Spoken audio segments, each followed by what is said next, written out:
औज़ुबिल्लाहिमिनश्शैतानिर्रजीम बिस्मिल्लाहिर्रहमानिर्रहीम। मोहतरम ख़वातीन व हज़रात, मेडिसिन नॉलेज के हवाले से एक और वीडियो आपके साथ डॉक्टर आसिफ इजहार। ख़वातीन व हज़रात, आपने अक्सर घरों में देखा होगा कि बहुत से बुज़ुर्ग जो होते हैं वो अक्सर औक़ात ख़ाबा और गोलियों का इस्तेमाल कर रहे होते हैं, और अक्सर घरों में जो होता है तो ब्रोमाज़ेपाम की गोली जो है वो आपने देखी होगी। बहुत से लोग इसका इस्तेमाल करते हैं, बड़ा कॉमनली यूज़ होने वाली दवाई है। और ख़ुसूसन जो लोग एंजाइटी का शिकार होते हैं या इस तरह की और परेशानियों का शिकार होते हैं जिनमें नींद की कमी होती है, उन लोगों में अक्सर औक़ात ये तजवीज़ की जाती है ब्रोमाज़ेपाम, जो कि 3 मिलीग्राम की ड्रग है। बेंजोडाज़ेपीन ग्रुप से इसका ताल्लुक़ है। मैं आज आपको बताता हूँ कि इस दवाई का अगर आप इस्तेमाल कर रहे हैं तो आपको किन चीज़ों का ख्याल रखना है और कौन से लोग इसका इस्तेमाल कर सकते हैं, कौन से नहीं कर सकते। आज इस हवाले से बात करते हैं।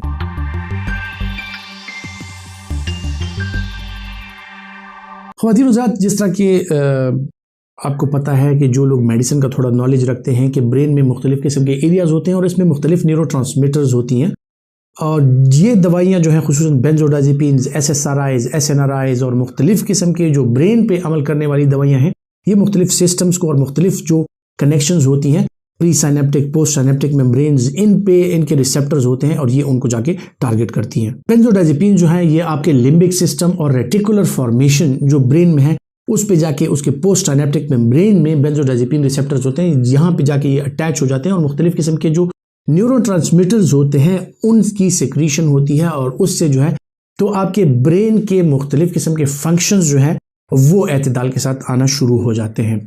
बेंजोडाज़ेपीन ग्रुप में जो ब्रोमाज़ेपाम है इसका इस्तेमाल किन लोगों में कराया जाता है? इसका इस्तेमाल बुनियादी तौर पे एज एन एंजियोलिटिक ड्रग कराया जाता है, यानी जिन लोगों में एंजाइटी हो, परेशानी हो, वहम हो, हाइपर हो वो लोग, तो उन लोगों में जो ब्रोमाज़ेपाम है 3 मिलीग्राम उसका इस्तेमाल कराया जाता है, और इसके साथ जो उसका एंजाइटी लेवल उन लोगों का है वो कम हो जाता है। एंजाइटी के साथ चूंकि और भी चीज़ें बड़ी कोरिलेटेड हैं, क्योंकि एंजाइटी के साथ आपकी पाल्पिटेशंस होती हैं, सो अगर एंजाइटी रिलेटेड पाल्पिटेशंस हैं, ब्रोमाज़ेपाम का इस्तेमाल उसमें भी कराया जा सकता है। बहुत से लोग ऐसे होते हैं कि उनको एंजाइटी के साथ हाइपर वेंटिलेशन स्टार्ट हो जाती है, उनकी सांस फूल जाती है, सो इस हाइपर वेंटिलेशन में भी इसका इस्तेमाल कराया जा सकता है। और बहुत से लोग जो हैं इस हाइपर वेंटिलेशन, टैकीकार्डिया यानी हार्ट बीट तेज होने की वजह से उनमें एक फॉल्स एंजाइना अलार्म होता है, यानी उनको बज़ाहिर एंजाइना की तरह लगने वाला चेस्ट पेन होता है, लेकिन अगर इस चेस्ट पेन के दौरान भी उनकी ECG कराई जाए तो उसमें कोई चेंजेस नहीं होती,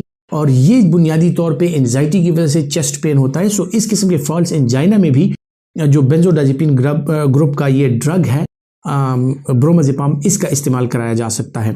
इसके अलावा ख़वातीन व हज़रात, जो GI रिलेटेड जो चीज़ें होती हैं, कुछ लोगों में IBS के सिम्टम्स होते हैं, इरिटेबल बाउल सिंड्रोम होता है, कुछ लोगों में जो है तो ब्लॉटिंग होती है, यानी उनको गैस की प्रोडक्शन ज़्यादा होती है, और इस वजह से जो है तो उनको अक्सर एंजाइटी की शिकायत रहती है, और इस वजह से उनकी अक्सर जो रूटीन होती है वो डिस्टर्ब होती है। सो ऐसे लोगों में भी ब्लॉटिंग के लिए और एपिगैस्ट्रिक पेन के लिए, इस चेस्ट पेन के लिए, और मुख्तलिफ किस्म की माइल्जियाज जो होती हैं, बॉडी में दर्द होना और इस किस्म की लेथार्जिक कंडीशंस होती हैं, उसमें भी ब्रोमाज़ेपाम का इस्तेमाल जो है वो कराया जा सकता है।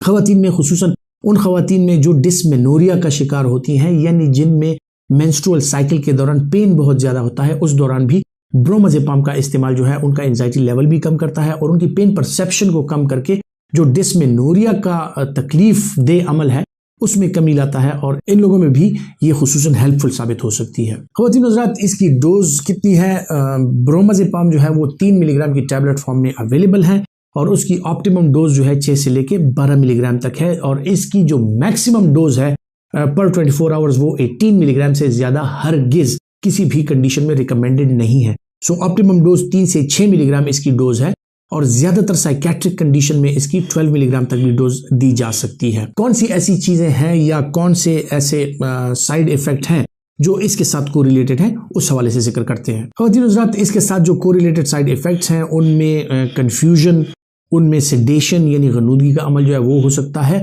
और कुछ लोगों में ये टैकीकार्डिया कॉज कर सकता है। बहुत से लोगों में जो है तो ये GI अपसेट्स कर सकता है, वॉमिटिंग इसके साथ हो सकती है, इसके साथ वर्टाइगो यानी सर चकराना ये इसके साथ हो सकता है, और अगर ज़्यादा अरसे तक इसका इस्तेमाल कराया जाए तो ये आपका हेमाटोक्रिट जो है वो बढ़ा सकता है, यानी आपको अगर बहुत अरसे तक कोई बंदा इसका इस्तेमाल कर रहा है, साइकियाट्रिस्ट ने ये तजवीज़ की है तो उसको अपने जो खून के टेस्ट हैं उनका पीरियोडिकली मुआयना कराते रहना चाहिए, क्योंकि ये आपके हेमाटोक्रिट पे भी असरअंदाज हो सकता है। और इसी वजह से जब हेमाटोक्रिट बढ़ता है आपके खून का गाढ़ापन बढ़ता है, इस वजह से जो है तो आपको ब्लरिंग ऑफ विजन हो सकती है, यानी बहुत से लोग जो है उनकी नज़र में धुंधलाहट आ सकती है, जो इसका एक कॉमन साइड इफेक्ट है। ख़वातीन और हज़रात, इसके इंटरेक्शंस किन ड्रग्स के साथ हैं? कुछ लोग अगर ओलेंज़ेपिन का इस्तेमाल कर रहे हैं या मैदे की दवाई सिमेटाडीन का इस्तेमाल कर रहे हैं या SSRIs का इस्तेमाल कर रहे हैं, सो ये इन ड्रग्स के साथ इसकी जो है तो इंटरेक्शन है।